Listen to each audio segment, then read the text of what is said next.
Ahmedabad plane crash થવાની દુર્ઘટનાથી દેશમાં હડકંપ મચ્યો છે. અમદાવાદથી લંડન જતું એર ઇન્ડિયાનું વિમાન દુર્ઘટનાગ્રસ્ત થતા 265 લોકોના મોત થયા છે.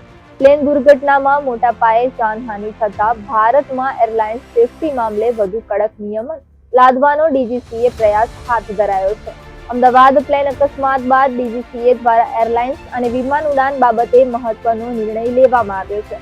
ડીજીસીએ ભારતીય એરલાઇન્સમાં સેફટી વધારવાના નિર્દેશ આપ્યા છે. દેશની તમામ એરલાઇન્સને લઈને ડીજીસીએ દ્વારા ગાઈડલાઇન્સ બહાર પાડવામાં આવી છે. આ ગાઈડલાઇનનો તાત્કાલિક અમલ કરવામાં આવશે, જે અંતર્ગત 15 જૂનથી જ તમામ વિમાનોની ફરજિયાતપણે તપાસ થશે. ઉડાન પહેલા બોઈંગ 787-89 વિમાનની તપાસ થશે. અમદાવાદ પ્લેન દુર્ઘટનાને લઈને હવાઈ મુસાફરી કરતા મુસાફરોની સંખ્યા સુરક્ષા સુનિશ્ચિત કરવામાં આવશે.